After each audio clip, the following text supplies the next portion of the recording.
Hello everyone, welcome to Chetan Bharat Learning and welcome back to our weekly current affairs series in which we'll cover all the important developments with respect to the field of Indian economy for your UPSC preparation. Now our period of reference for this particular video would be 30th of November to 6th of December. Alright, तो 30th November से लेके 6 December तक जो important current affairs हमने करने हैं वो हम आज की वीडियो में कवर करेंगे. तो let's take a look at what issues shall we cover in this particular video. आज की वीडियो में कौन से इकोनॉमी रिलेटेड इंपॉर्टेंट इश्यूज हैं जिन्हें हमने आज कवर करना है. ऑलराइट, अभी रिसेंटली 4th of December को ही ना आरबीआई के जो आरबीआई तो नहीं बट मॉनेटरी पॉलिसी कमेटी जिसको हम कवर कर चुके हैं, जिसके टोटल 6 मेंबर्स होते हैं, 3 मेंबर्स आरबीआई के, 3 members government of India appointed. तो उन्होंने ना मॉनेटरी पॉलिसी कमेटी ने अभी अपनी bi monthly monetary policy report दी है. राइट, तो उसमें उन्होंने रेपो रेट की पॉलिसी रेट्स को अनचेंज रखा है और अपना मॉनेटरी पॉलिसी स्टांस अकोमोडेटिव रखा है. नाउ ये सारे टर्म्स अब आपको पता चल चुके हैं if you are following our earlier videos. Alright, ठीक है, आपको मॉनेटरी पॉलिसी कमेटी भी पता है, आपको यह भी पता है कि मॉनेटरी पॉलिसी स्टांस क्या होता है, अकोमोडेटिव स्टांस क्या है, टाइट स्टांस क्या है, न्यूट्रल स्टांस क्या है. तो इन्होंने अभी अकोमोडेटिव स्टांस रखा है. तो मॉनेटरी पॉलिसी, ये जो बाय मंथली मॉनेटरी पॉलिसी है, इसको देखेंगे कि आरबीआई ने प्लस मॉनेटरी पॉलिसी कमेटी ने क्या इसमें बातें कही हैं.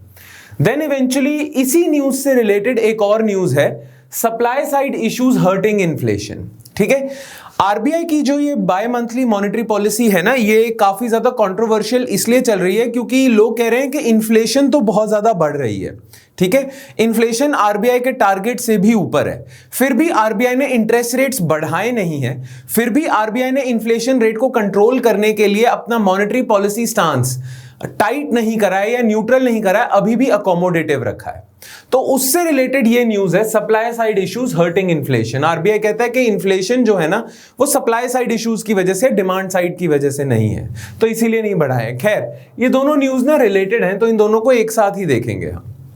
Then we shaped economic recovery for India. अभी मिनिस्ट्री ऑफ फाइनेंस ने ना रिसेंटली अनाउंसमेंट करी है कि इंडिया की रिकवरी ना वी शेप्ड हो सकती है. अब वी शेप्ड रिकवरी का मतलब क्या होगा कि जब कोविड-19 नहीं आया था तब इंडिया की इकोनॉमी इधर थी, अब इधर नीचे गिर गई है, बट अभी साइंस इतने अच्छे आ रहे हैं कि इंडिया की इकोनॉमी रिकवर कर सकती है.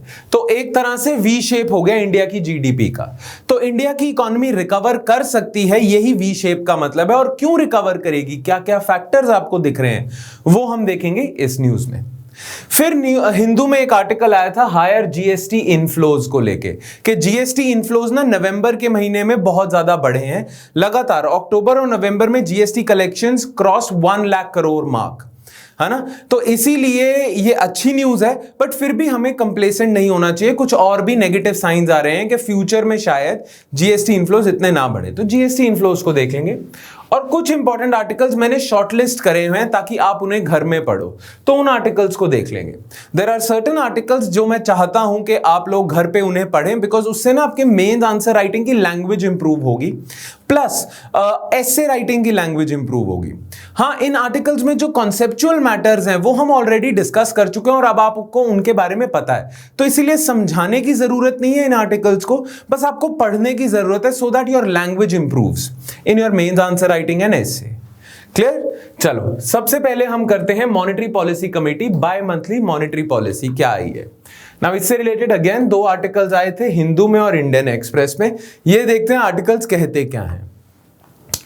Under the bi-monthly monetary policy announced on December 4, the MPC यानी कि Monetary Policy Committee has decided. उन्होंने मेन 2 अनाउंसमेंट्स क्या करी हैं MPC ने. एक, MPC का मेन मैंडेट पता है क्या है? MPC का मेन मैंडेट है कि वो ना इन्फ्लेशन को टारगेट करे, और 2015 में MPC को बोला गया था कि आपने CPI बेस्ड इन्फ्लेशन ना 4% प्लस माइनस 2% रखनी है, यानी कि इन्फ्लेशन 6% से ज्यादा नहीं हो सकती. पर पिछले 2-3 महीनों से ना इन्फ्लेशन 7% के आसपास चल रही है. ना जब इन्फ्लेशन ज्यादा होती है ना तो MPC मॉनेटरी पॉलिसी कमेटी का काम क्या होता है, वो पता है क्या करता है, वो रेपो रेट बढ़ा देते हैं. आप जैसा कि जानते हो, अगर आपने हमारी जीएस इकोनॉमी लेक्चर्स लगाए हैं, कि रेपो रेट बढ़ाने से इन्फ्लेशन कंट्रोल होती है, ठीक है, पर रेपो रेट कम करने से ग्रोथ बढ़ती है. क्लियर? तो अगर आपको ग्रोथ बढ़ानी है तो आप ये पॉलिसी रेट्स कम रखते हो, और अगर आपको इन्फ्लेशन कम करनी है तो आप पॉलिसी रेट्स बढ़ाते हो। अभी आरबीआई के सामने या एमपीसी के सामने चैलेंज क्या है कि ग्रोथ भी बढ़ानी है, क्यों? ऑब्वियसली इकोनॉमी कॉन्ट्रैक्ट कर रही है और इन्फ्लेशन भी बढ़ी हुई है, उसे भी कंट्रोल करना है। अब वो कैसे करें? इन्फ्लेशन को प्रायोरिटी दें तो पॉलिसी रेट्स बढ़ाने पड़ेंगे, ग्रोथ को प्रायोरिटी दें तो पॉलिसी रेट्स कम करने पड़ेंगे या वहीं रखने पड़ेंगे। तो आरबीआई ने पता है क्या डिसाइड करा है? एमपीसी ने क्या डिसाइड करा है? एमपीसी ने डिसाइड करा है कि हम ग्रोथ को प्रायोरिटी देते हैं, बिकॉज इंडिया में ग्रोथ रिकवर करवाना बहुत जरूरी है कोविड-19 के बाद। इसीलिए आरबीआई और एमपीसी ने यह डिसाइड करा है कि हम जो पॉलिसी रेट्स हैं उन्हें न्यूट्रल रखेंगे, और हमारा जो मॉनेटरी पॉलिसी स्टांस होगा उसे हम अकोमोडेटिव रखेंगे। अकोमोडेटिव का मतलब क्या होता है कि मनी सप्लाई इंक्रीज करनी है आपने, क्योंकि आपका फोकस ग्रोथ है, जबकि मनी सप्लाई इंक्रीज करने से आपके इन्फ्लेशन भी बढ़ सकती है, पर आपकी प्रायोरिटी अभी ग्रोथ है, राइट? तो यही दो बातें उन्होंने बोली हैं। To keep policy rates unchanged, repo rate 4% पे ही रखेंगे, ये एमपीसी ने बोला है। To continue with accommodative monetary policy stance, ये इन्होंने स्टांस रखना है, ठीक है?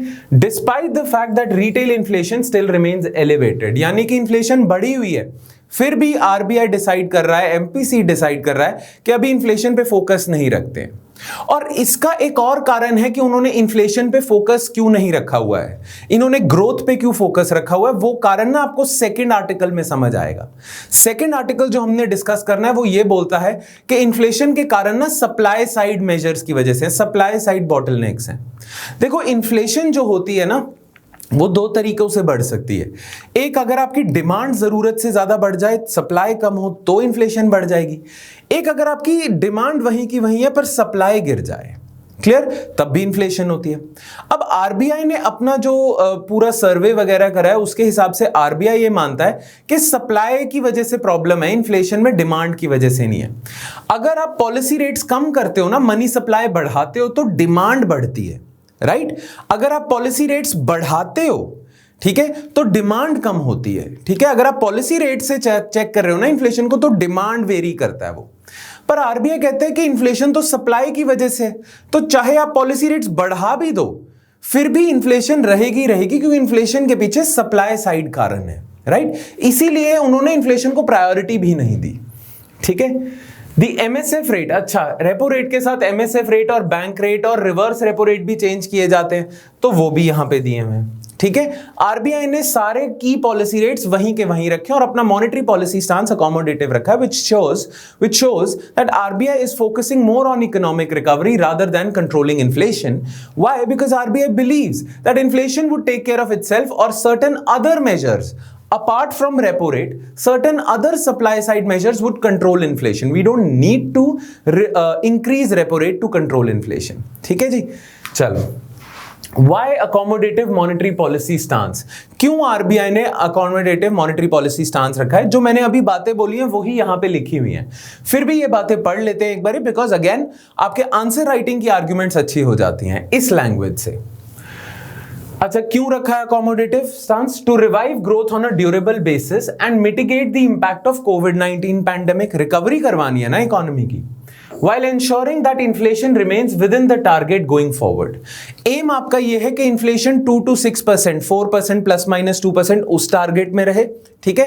पर आपका मेजर फोकस ग्रोथ है, इसीलिए आपने अकोमोडेटिव स्टांस रखा है, ठीक है? According to the RBI, the signs of economic recovery are far from being broad-based and are dependent upon sustained policy support. RBI कहता है कि जो अभी साइंस आ रहे हैं ना कि हमारी इकोनॉमी रिकवर कर रही है, इससे ना आपको कंप्लेसेंट नहीं होना, ज्यादा खुश नहीं होना। ये साइंस ना खत्म हो जाएंगे अगर आप सस्टेन्ड पॉलिसी सपोर्ट नहीं देते। अगर गवर्नमेंट लगातार काम ना करते रहे ना, तो ये जो अच्छे पॉजिटिव साइंस है इकोनॉमिक रिकवरी के, ये खत्म हो जाएंगे। इसीलिए हमें लगातार काम करते रहना पड़ेगा, लगातार अकोमोडेटिव स्टांस रखना पड़ेगा, नहीं तो यही जो रिकवरी हो रही है ये रुक जाएगी अगर हमने अकोमोडेटिव स्टांस हटा लिया। सस्टेन्ड पॉलिसी सपोर्ट चाहिए इस रिकवरी को। Because inflation is driven by supply side factors, increase in policy rates won't solve much. मुद्दे ही जब सप्लाई साइड है तो डिमांड को चेंज करके आप क्या ही कर लोगे, राइट? हाँ, प्लस आरबीआई ने ये कहा है कि हम सप्लाई साइड फैक्टर्स को कंट्रोल कर लेंगे ताकि इन्फ्लेशन भी कम हो जाए। रेपो रेट से तो इन्फ्लेशन कंट्रोल नहीं होगी, सप्लाई साइड मुद्दे हैं उनको भी हम देख लेंगे जिनसे इन्फ्लेशन भी हम कंट्रोल कर लेंगे, पर हम अभी अपना स्टांस अकोमोडेटिव ही रखेंगे जिससे ग्रोथ भी बढ़े, इन्फ्लेशन भी कंट्रोल हो। A small window is available for proactive supply management strategies, supply side strategies to break the inflation spiral being fueled by supply chain disruptions, excessive margins and indirect taxes। अब RBI ने जो सर्वे करा था ना, उससे RBI को पता क्या पता चला?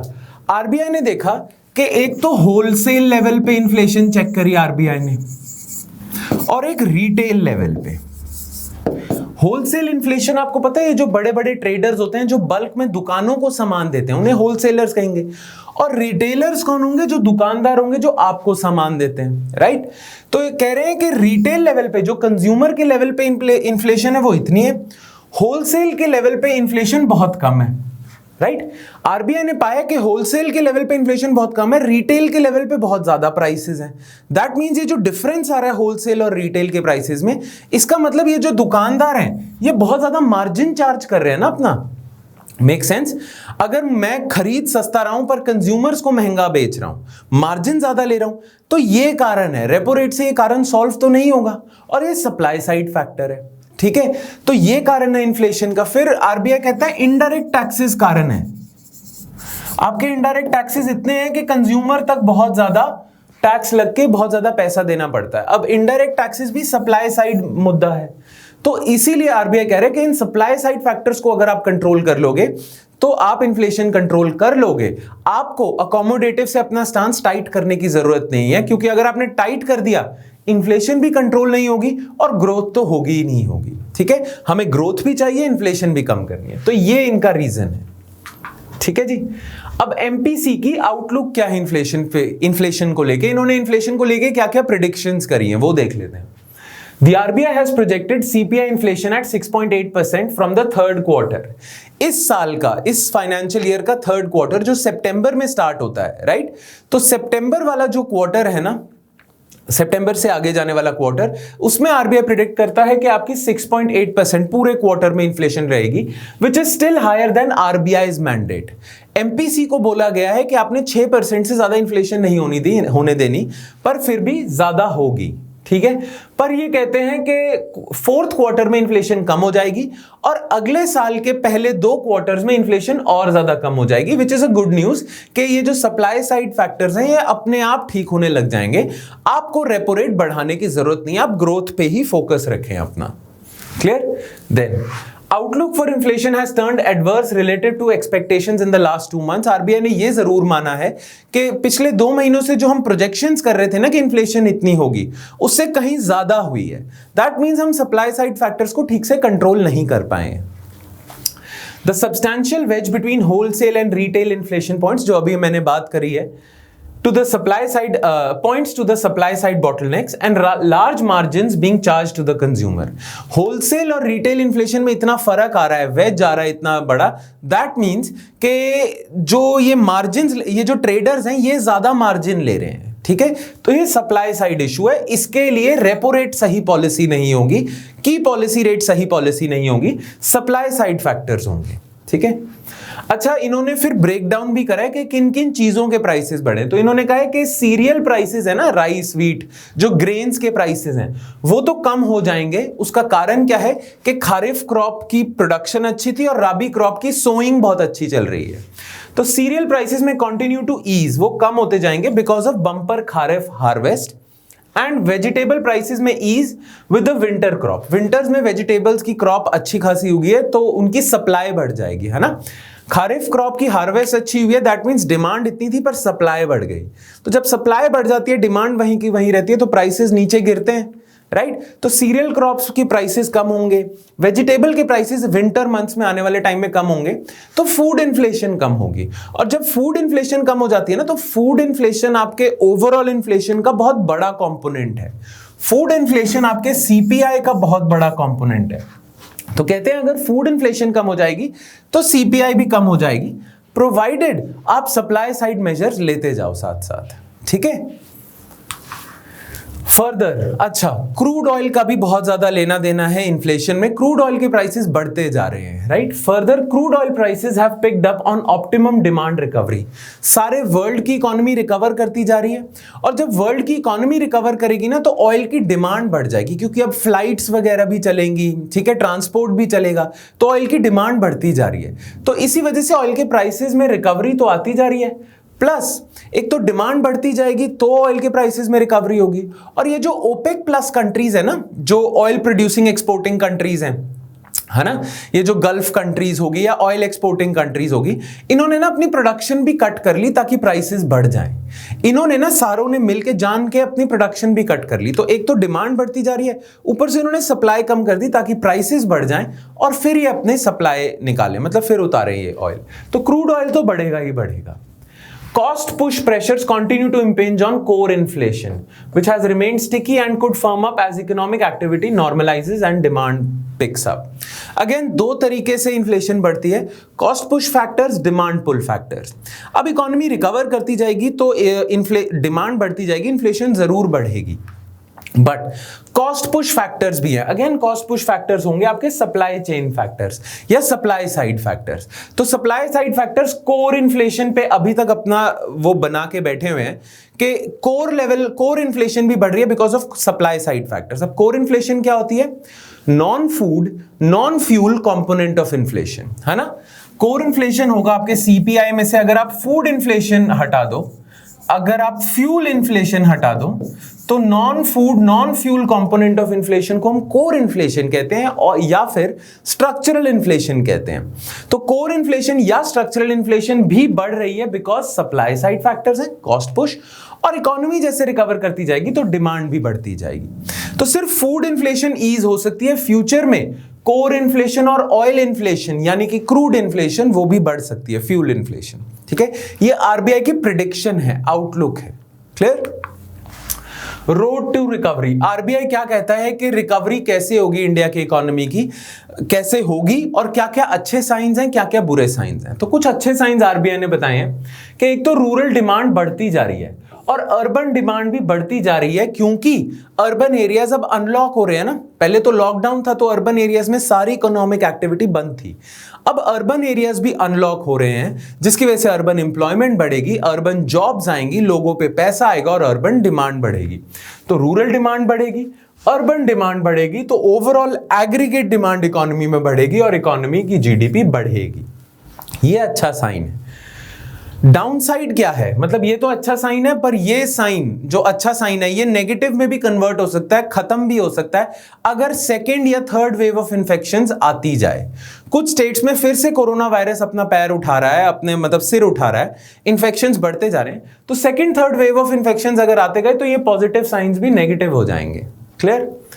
अच्छा, फिस्कल स्टिमुलस यानी कि गवर्नमेंट की तरफ से जो एक्सपेंडिचर बढ़ाया गया इकोनॉमी को बढ़ाने के लिए आत्मनिर्भर भारत पैकेज के थ्रू, तो fiscal stimulus is increasingly moving beyond being supportive of consumption and liquidity to supporting growth generating investment. Fiscal stimulus क्या होता है?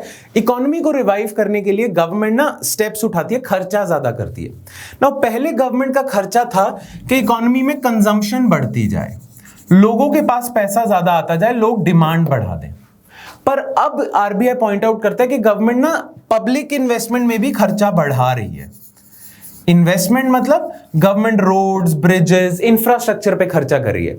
तो गवर्नमेंट का जो फिस्कल स्टिमुलस है ना सिर्फ कंजम्पशन इंक्रीज कर रहा है पर इन्वेस्टमेंट भी इंक्रीज कर रहा है। और आप जैसा कि जानते हो कि GDP is equal to C plus I plus G plus X minus M, where C stands for consumption, I stands for investment, G stands for government expenditure and this stands for net exports, right?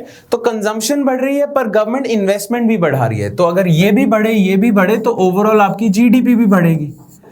तो government ना सिर्फ consumption पे कर रही है, liquidity support कर रही है, but government is also spending on public investment.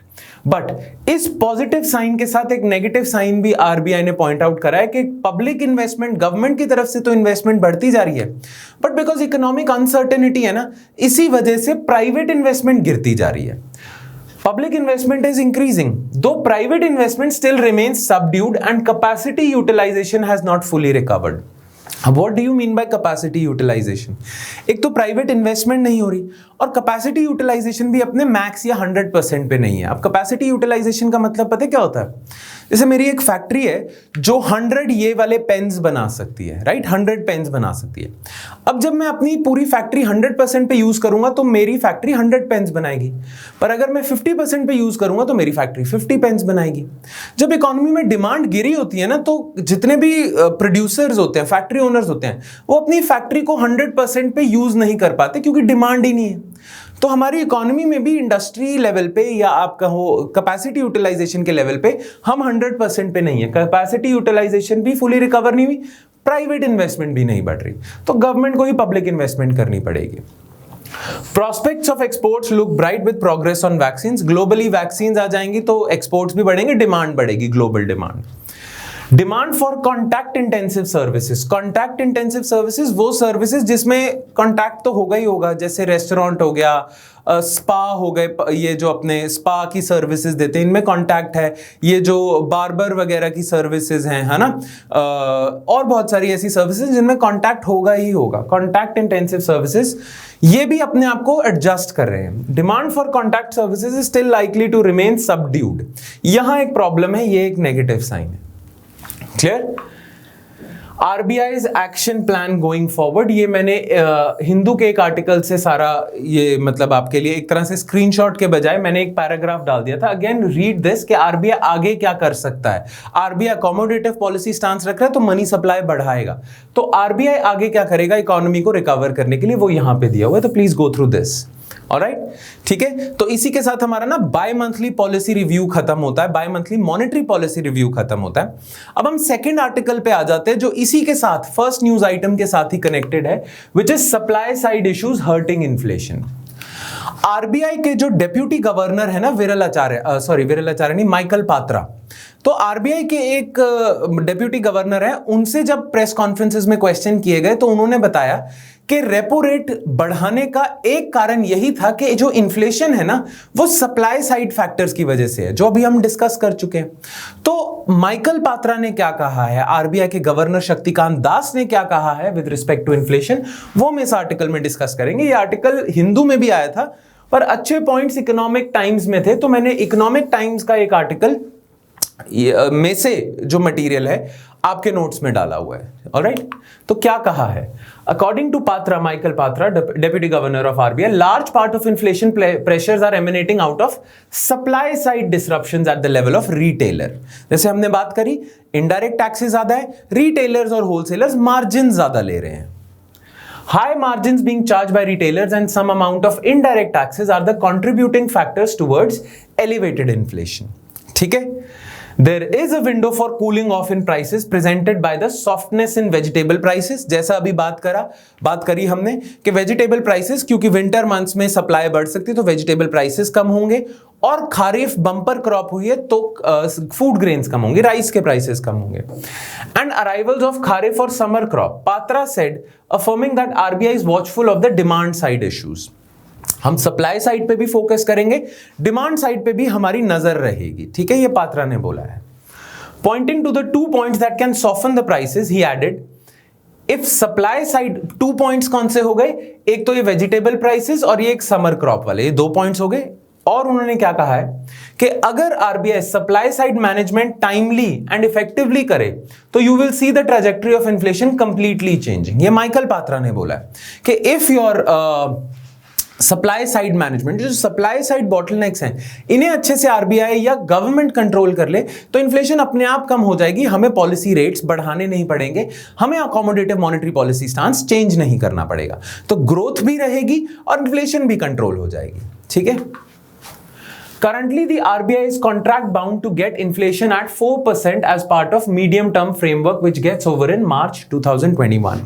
आपको पता है ये जो टर्म आया है कि मॉनेटरी पॉलिसी कमेटी को इन्फ्लेशन सीपीआई, जिसे हेडलाइन इन्फ्लेशन भी कहते हैं, वो इन्हें 4% ±2% रखना है ना।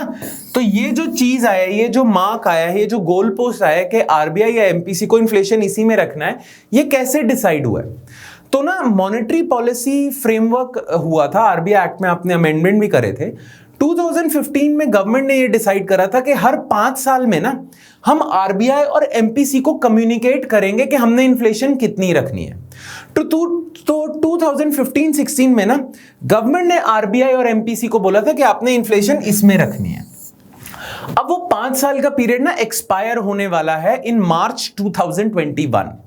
अगले साल के मार्च में ये 5 साल का पीरियड एक्सपायर हो जाएगा और गवर्नमेंट अब एमपीसी को नया टारगेट देगी। ठीक है, वो 5% ±2% हो सकता है, कुछ भी हो सकता है, पर ये जो टारगेट है इसका टाइम पीरियड खत्म होने वाला है। क्लियर?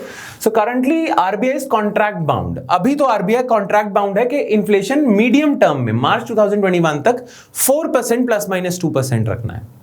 इन्फ्लेशन टारगेटिंग वैसे भी आरबीआई का कोर फंक्शन है, ये आरबीआई एक्ट में भी मेंशन्ड है। ठीक है, बाकी कुछ और फैक्ट्स जो माइकल पात्रा ने कहे हैं, शक्तिकांत दास ने कहे हैं about forex market, asset quality, banking sector के बारे में, वो यहां दिए हुए हैं। आपके नोट्स में भी दिए होंगे, आप इन्हें पढ़ लेना है। ठीक है, इन्हें डिस्कस करने का इतना कोई बड़ा पॉइंट नहीं है, ये ऑलरेडी चीजें आप जानते हो, बस इन्हें एक बार नोट डाउन कर लेना। ऑलराइट, मेन हमारा मुद्दा था कि सप्लाई साइड इश्यूज कैसे, मतलब सप्लाई साइड इश्यूज कौन से हैं जो इन्फ्लेशन को ऊपर रखे हुए हैं, एलिवेटेड लेवल्स पे रखे हुए हैं। क्लियर? चलो आगे बढ़ते हैं। अब हम आ जाते हैं थर्ड न्यूज आइटम में, जिसका नाम है वी शेप्ड इकोनॉमिक रिकवरी। अब वी शेप्ड इकोनॉमिक रिकवरी जो है, इससे रिलेटेड आर्टिकल्स जो आए हैं ना, ये हिंदू और इंडियन एक्सप्रेस में आए हैं। मतलब इससे रिलेटेड हिंदू में तो मेन वी शेप्ड रिकवरी की बात हुई है, क्योंकि वी शेप्ड रिकवरी जो टर्म है ना, ये मिनिस्ट्री ऑफ फाइनेंस ने यूज किया था, डिपार्टमेंट ऑफ इकोनॉमिक अफेयर्स ने यूज किया था। पर इंडिया की रिकवरी कैसे होनी चाहिए, क्यों होनी चाहिए, क्या क्या चीजों को ध्यान में रखना चाहिए, इस चीज पे फोकस करा है इंडियन एक्सप्रेस के एक आर्टिकल ने। तो ये साथ में मैंने स्क्रीनशॉट दिया हुआ है, इसे आप पढ़ जरूर लेना। हम इस वीडियो में फोकस करेंगे वी शेप्ड इकोनॉमिक रिकवरी पे। ठीक है, now we shaped economic recovery का मतलब क्या हुआ? अगेन, अगर हम इंडिया की इकोनॉमी की बात करें तो लॉकडाउन से पहले इंडिया की इकोनॉमी यहां थी, फिर लॉकडाउन के बाद इंडिया की इकोनॉमी यहां चलेगी। अब अच्छे अच्छे ऐसे साइंस आ रहे हैं जिससे पता चलता है कि इंडिया की इकोनॉमी रिकवर कर सकती है। जैसे जीएसटी इनफ्लोज बढ़ गए हैं, जीएसटी कलेक्शन बढ़ गई है, या आपके एग्रीकल्चर सेक्टर अच्छा चल रहा है, और बहुत सारे अच्छे अच्छे साइंस आ रहे हैं। परचेजिंग मैनेजर्स इंडेक्स अच्छा चल रहा है, इंडेक्स ऑफ इंडस्ट्रियल प्रोडक्शन थोड़ा पॉजिटिव टेरिटरी में है।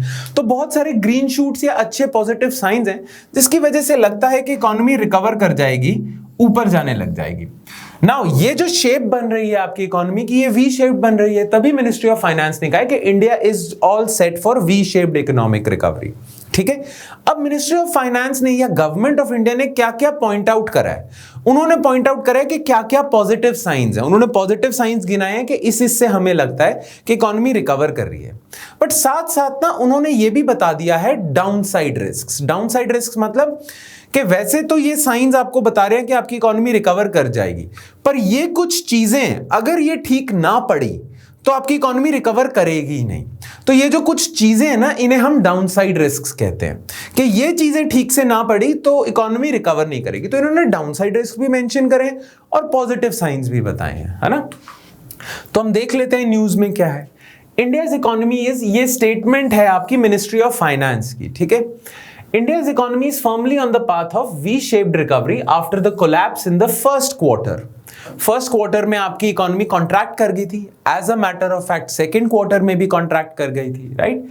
And further improvement is expected in the third quarter, notwithstanding some moderation in November's indicators.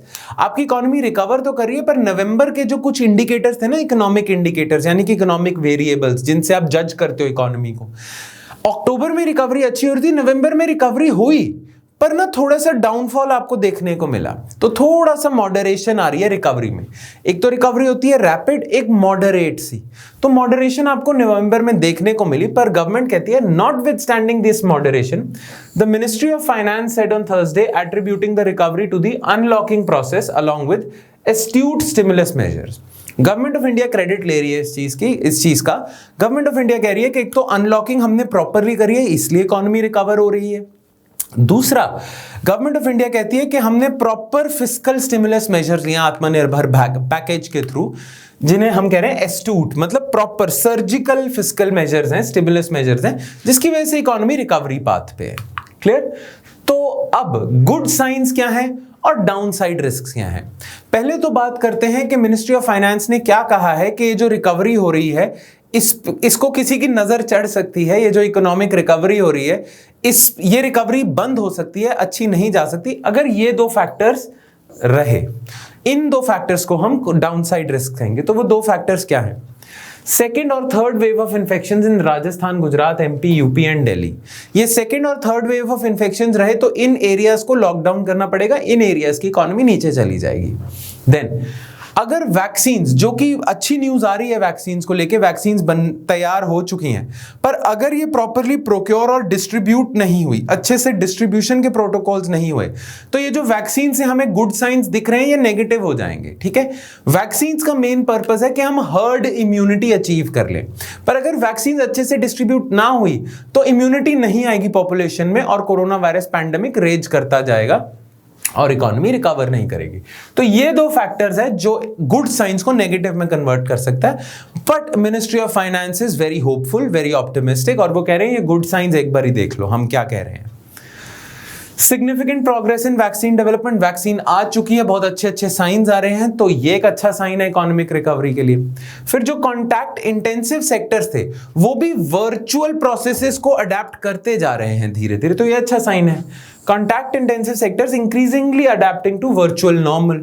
Then, consumer price inflation was likely to decelerate gradually as base effects would kick in and food inflation was expected to cool thanks to good kharif.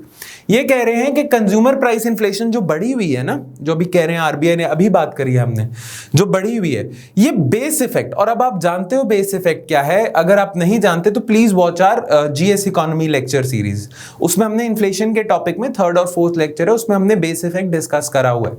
तो base effect की वजह से ना inflation के जो percentage के number है ये कम हो जाएंगे, और एग्रीकल्चरल क्रॉप्स क्योंकि इनकी हार्वेस्ट अच्छी हुई है, प्रोडक्शन अच्छी हुई है, सप्लाई बढ़ेगी तो फूड इन्फ्लेशन कम हो जाएगी, तो ये भी अच्छा साइन है, इन्फ्लेशन भी कंट्रोल होगी। Agriculture is expected to remain a bright spot in India's economy with rabi crops showing a healthy rise by the end of November. तो rabi crops की जो sowing है, जो आपने बीजी हैं अभी crops, उनका अच्छा डेटा आया तो एग्रीकल्चर प्रोडक्शन बढ़ेगी, तो ये एक लौता ब्राइट स्पॉट है। आपकी इकोनॉमी के तीन सेक्टर्स हैं ना, एग्रीकल्चर, इंडस्ट्री, सर्विसेज, इन तीनों सेक्टर्स में से एग्रीकल्चर की परफॉर्मेंस फिर भी बेटर रही है as compared to industry and services, तो ये ब्राइट स्पॉट है। अच्छा, मनरेगा की वजह से ना, मनरेगा की एमजी नरेगा जो रूरल एम्प्लॉयमेंट गारंटी स्कीम है आपके रूरल एरियाज में, उसकी डिमांड बहुत ज्यादा बढ़ गई, तो मनरेगा के थ्रू बहुत सारे लोगों को जॉब्स मिली है, उन जॉब से उनके पास पैसा है और उस पैसे से वो रूरल डिमांड बढ़ाएंगे, तो ये अच्छी न्यूज है। अच्छा, प्रधानमंत्री गरीब कल्याण योजना में भी 10,000 करोड़ खर्च करें तो उससे भी डिमांड बढ़ेगी, ये भी पॉजिटिव साइन है। Sustained improvement in high frequency indicators in October and November. अब कह रहे हैं कि अक्टूबर नवंबर में ना बहुत सारे ऐसे इकोनॉमिक इंडिकेटर्स हैं जिनको देख के हमें लगा कि इकोनॉमी रिकवर कर रही है। अब उन इंडिकेटर्स को ना हम हाई फ्रीक्वेंसी इंडिकेटर्स कहते हैं। हाई फ्रीक्वेंसी इकोनॉमिक इंडिकेटर्स का मतलब क्या होगा? जिनका डेटा ना जल्दी जल्दी आता जाता है, हाई फ्रीक्वेंसी पे आता जाता है। देखो, कुछ इकोनॉमिक डेटा है ना, जैसे जीडीपी अगर आप देखते हो तो आपको पूरे साल की वेट करनी पड़ती है, एक क्वार्टर की वेट करनी पड़ती है, पर कुछ इकोनॉमिक डेटा होता है जो हर मंथ आपको मिल जाएगा। तो वो आपने अक्टूबर में चेक करा, नवंबर में चेक करा, तो उससे आपको पता चला इकोनॉमी अच्छे से रिकवर कर रही है। अब ये जो वर्ड आ गया ना, हाई फ्रीक्वेंसी इंडिकेटर्स, ये जल्दी जल्दी अपडेट करता है, आपको पूरे साल की वेट नहीं करनी पड़ेगी, राइट? कुछ एग्जांपल्स देख लेते हैं क्योंकि इससे रिलेटेड पूछ सकते हैं आपसे क्वेश्चंस कि हाई फ्रीक्वेंसी इंडिकेटर्स क्या हुए, ठीक है? तो वो देख लेते हैं कुछ एग्जांपल्स हाई फ्रीक्वेंसी इंडिकेटर्स के। एक आप देखते हो गाड़ियों की सेल, पैसेंजर कार व्हीकल्स की सेल, वो बढ़ गई तो डिमांड बढ़ी हुई है, लोग गाड़ियां खरीद रहे हैं। ट्रैक्टर की सेल्स देखते हो कि रूरल डिमांड बढ़ी हुई है। ब्रॉडबैंड सब्सक्राइबर बेस, कितने ज्यादा लोग ब्रॉडबैंड ले रहे हैं, अगेन पैसा है, ले रहे हैं, डिमांड बढ़ी हुई है। ये जल्दी जल्दी हर महीने इसका डेटा निकाल सकते हो। देन डोमेस्टिक एयर पैसेंजर्स, कितने लोग फ्लाइट में बुक करके ट्रैवल कर रहे हैं, वो एक हाई फ्रीक्वेंसी इंडिकेटर है। परचेजिंग मैनेजर्स इंडेक्स, जो कॉम्पोजिट का मतलब मैन्युफैक्चरिंग और सर्विसेज दोनों सेक्टर्स के लिए पीएमआई का डेटा आता है, ये हर महीने आता है, तो ये एक हाई फ्रीक्वेंसी जल्दी जल्दी डेटा आ रहा है। IIP index of industrial production हो गया। देन बैंक्स कितने लोन्स दे रहे हैं, दैट मींस कितने लोग लोन्स ले रहे हैं। लोग अगर लोन ज्यादा ले रहे हैं तो इकोनॉमिक एक्टिविटी चल रही है ना, तो बैंक्स नॉन फूड क्रेडिट। फिर जो रेलवे जो एक तो पैसेंजर ट्रेन होती है, एक गुड्स ट्रेन होती है ना, उसे फ्रेट ट्रेन भी कहते हैं। तो फ्रेट ट्रेन कितनी ज्यादा चल रही है, दैट मीन्स सामान कितना ज्यादा गुड्स ट्रांसपोर्ट हो रहे हैं, दैट मीन्स कितना धंधा हो रहा है, कितना गुड्स एंड सर्विसेज बिक रही हैं, तो उस ट्रैफिक से आप देखते हो। रियल रूरल वेज ग्रोथ हो गई, उससे देखते हो। और बहुत सारी ऐसी चीजें जिनका डेटा जल्दी जल्दी आता रहता है, तो आप उन्हें हाई फ्रीक्वेंसी इंडिकेटर्स कहते हो। और इन्हीं हाई फ्रीक्वेंसी इंडिकेटर से पता चला कि अक्टूबर और नवंबर में रिकवरी ठीक ठाक हुई है। इन्फ्लेशन को छोड़ दो बस, है ना, उसके डेटा थोड़े गंदे आ रहे हैं, थोड़े बेकार आ रहे हैं। क्लियर? बाकी एक ये आपके हिंदू के आर्टिकल्स का जो लास्ट पैराग्राफ था, ये मैंने आपके लिए स्क्रीनशॉट आपके नोट्स में ही दे दिया है। अगेन इस स्क्रीनशॉट को जरूर पढ़ना, वैसे क्लैरिटी होगी और आंसर राइटिंग में थोड़ा बेटर हेल्प मिलेगी। ठीक है, आगे चलते हैं। High GST inflows. जीएसटी के इनफ्लोज बहुत ज्यादा बढ़े हैं। अक्टूबर में बहुत ज्यादा तेजी से जीएसटी 1 लाख करोड़ का आंकड़ा पार कर गया था, इतनी कलेक्शन हो गई। नवंबर में भी अच्छी कलेक्शन हुई है, दो नवंबर में ना अक्टूबर से थोड़ी 200 करोड़ से कम की कलेक्शन हुई है, येट 1 लाख करोड़ से ज्यादा की कलेक्शन हुई है। अब जीएसटी की कलेक्शन अगर ज्यादा होगी ना, दैट मीन्स के गुड्स एंड सर्विसेज ज्यादा बिक रहे हैं, तभी तो जीएसटी कलेक्ट हो रहा है, राइट? तो जीएसटी इनफ्लोज अगर बढ़ रहे हैं तो गुड्स एंड सर्विसेज बिक ज्यादा रहे हैं, तो इकोनॉमी आपकी चलती हो गई है, किक स्टार्ट हो चुकी है, right? Revenues from GST cross 1 lakh crore mark for the second month in row in November. ठीक है, this is an encouraging sign for the economy that has been contracting for 2 consecutive quarters। Yes, अच्छा, नवंबर के महीने में जो जीएसटी का data है ना, कि इतना जीएसटी इकट्ठा हुआ है, वो अक्टूबर की एक्टिविटी का है। अक्टूबर में कोई, मान लो मेरी एक इंडस्ट्री है, मैं अक्टूबर में मैंने जो जो चीजें बेची हैं, अक्टूबर का जीएसटी मैं नवंबर में पे करता हूं ना, एक महीने के बाद में जीएसटी पे करता हूं। तो अक्टूबर में अगर इकोनॉमिक एक्टिविटी ज्यादा हुई है तो नवंबर में जीएसटी इनफ्लोज बढ़ेंगे। तो ये जो जीएसटी का डेटा आता है ना कि नवंबर में जीएसटी इनफ्लोज बढ़ गए, ये अक्टूबर की इकोनॉमिक एक्टिविटी की तरफ इशारा कर रहा है कि अक्टूबर में बिक्री ज्यादा हुई है। सिमिलरली अक्टूबर का अगर डेटा इनफ्लोज का अच्छा रहा है तो वो सितंबर की तरफ पॉइंट आउट कर रहा है। ठीक है, GST revenues in a month are a reflection of transactions from the previous month, है ना? The uptick in October's GST collections can be explained through following 2 factors. अक्टूबर में 1 लाख करोड़ से ज्यादा, मतलब अक्टूबर में बहुत ज्यादा GST collections होगी, that means सितंबर में इकोनॉमिक एक्टिविटी अच्छी रही होगी, है ना? तो अक्टूबर में GST collections क्यों बढ़ी, उसके 2 रीजन क्या है। सितंबर में ही ना अनलॉकिंग बहुत स्पीडी हो गई थी, speedier unlocking of the economy as public transport restrictions were lifted in the most parts of the country। ठीक है, दूसरा compliance related relaxations for GST paying। Government ने ना जीएसटी पे करने के लिए जो प्रोसेसेस थे उन्हें इजी कर दिया, ताकि अब बिजनेस हाउसेस बहुत इजीली जीएसटी पे कर सके। तो जब ईज हो जाती है ना पे करने में, तो पेमेंट भी बढ़ जाती है। ठीक है, तो कंप्लायंस रिलेटेड रिलैक्सेशन थी जिनकी वजह से जीएसटी कलेक्शन बढ़ गई। तो ये 2 रीजंस थे अक्टूबर में। Clear? November's GST collections were 200 crore less than October, ठीक है, which suggests that the first month of the third quarter did see a genuine improvement in the activity। सितंबर की बात कर रहे हैं, तभी अक्टूबर में नंबर अच्छे थे। Whether it was driven by pent up or festive demand or a bit of both। This also ties in with other indicators from October। ठीक है, अक्टूबर में और इंडिकेटर्स जैसे PMI, auto sales, tractor sales, ये जो high frequency indicators है, इनका भी डेटा अच्छा आया था। तो अगर जीएसटी बढ़ रहा है और हाई फ्रीक्वेंसी इंडिकेटर बढ़ रहे हैं, तो ये एक तरह का प्रूफ हो गया ना कि इकोनॉमिक एक्टिविटी बढ़ रही है। सारे इंडिकेटर्स यही इशारा कर रहे हैं। ठीक है, विद दीपावली फॉलोइंग इन नवंबर। हाँ, नवंबर में थोड़ी गिरावट आई है अक्टूबर के मुकाबले, पर कह रहे हैं कि दिसंबर में फिर बढ़ जाएंगे जीएसटी इनफ्लोस। क्यों? क्योंकि दिवाली इस बारी नवंबर में थी और दिवाली के टाइम में बहुत ज्यादा गुड्स एंड सर्विसेज का ट्रेड हुआ है, और जो नवंबर में ट्रेड होगा ज्यादा, उसकी जीएसटी कलेक्शंस आपको दिसंबर के डेटा में दिखेंगी, राइट? तो दिसंबर में हम फर्दर अप देख सकते हैं। पर प्रॉब्लम यह है कि दिसंबर में तो चलो दिवाली की वजह से, नवंबर की दिवाली की वजह से इकोनॉमिक एक्टिविटी बढ़ गई, पर क्वेश्चन ये पॉलिसी मेकर्स पूछ रहे हैं कि क्या फेस्टिव सीजन खत्म होने के बाद भी ये जो बढ़ोतरी हुई है इकोनॉमिक एक्टिविटी में, ये सस्टेन रहेगी कि नहीं रहेगी, ये क्वेश्चन है। तो science that the recovery has moderated a little. Science कि आपकी जो इकोनॉमिक रिकवरी अच्छी चल रही है वो मॉडरेट हो गई है, पहले बहुत रैपिड ग्रो कर रही थी, अब मॉडरेट सी होगी। उसके क्या साइंस हैं? एक तो अक्टूबर के मुकाबले नवंबर में ई वे बिल्स जो जनरेट होते हैं ना ट्रांसपोर्टेशन के टाइम पे गुड्स के, वो कम जनरेट हुए हैं। बहुत सारे जो परचेजिंग मैनेजर इंडेक्स के इंडिकेटर्स हैं, जैसे ऑर्डर्स को लेके कितने न्यू ऑर्डर्स जनरेट हो रहे हैं गुड्स के, एम्प्लॉयमेंट का क्या सिनारियो है, उसमें थोड़ी सबड्यूड एक्टिविटी हुई है। इंडिया का इन्फेक्शन रेट बढ़ता जा रहा है जो एक नेगेटिव साइन है। तो ये सारे साइंस अभी भी कह रहे हैं कि अभी भी हमें कंप्लेसेंट नहीं होना चाहिए, इतना खुश नहीं होना चाहिए कि वी शेप्ड रिकवरी होगी, थोड़ा अभी भी हमें ध्यान से करना चाहिए।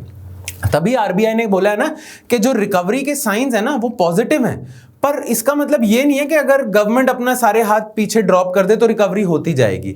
एक सस्टेन्ड पॉलिसी सपोर्ट चाहिए, तभी इकोनॉमिक रिकवरी सस्टेन्ड रहेगी।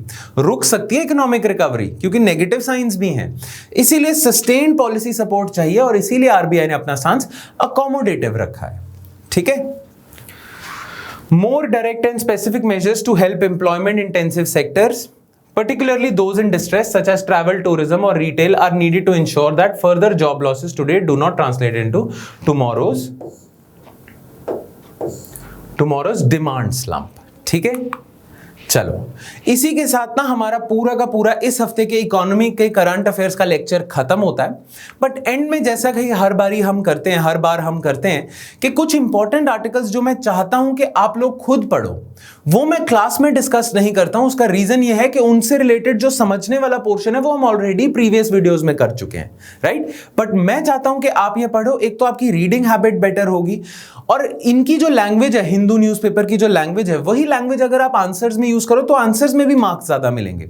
Same is the case with essay writing as well. तो ये आर्टिकल्स आपने खुद पढ़ने हैं प्लीज, ठीक है। और इनसे रिलेटेड क्वेश्चंस भी आपके जो वीकली टेस्ट सीरीज चल रही है करंट अफेयर से रिलेटेड, उसमें भी पूछे जा सकते हैं, इनसे रिलेटेड भी। तो ये 3 आर्टिकल्स हिंदू के ही हैं। कौन से हैं? Why business baron should not run banks. पिछले करंट अफेयर्स में हमने डिस्कस करा था कि गवर्नमेंट अब कॉर्पोरेट्स को भी बैंक एस्टैब्लिश करने की मतलब इजाजत दे सकती है, एक इंटरनल वर्किंग ग्रुप आरबीआई के ने बताया था।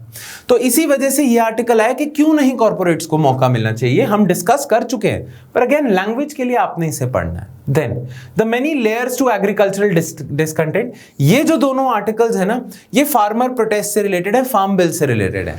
अगेन फार्म बिल्स के प्रोज एंड कॉन्स हम बहुत पहले डिस्कस कर चुके हैं, आपको समझ भी आ चुके हैं, कोई डाउट भी नहीं रहा है, आई एम होपिंग, क्योंकि आपने पूछा नहीं है।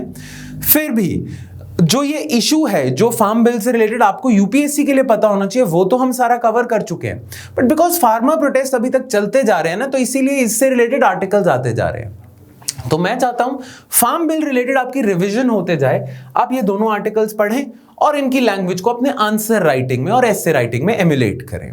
Alright, clear? So that's it from my side guys. I hope you like the lecture. I hope आपको कोई डाउट नहीं रहा होगा। अगर रहा होगा तो वी हैव मल्टीपल चैनल्स जिनके थ्रू आप हमसे डाउट पूछ सकते हैं। Alright, so that's it from my side guys. I will see you next time with more stuff. Thank you.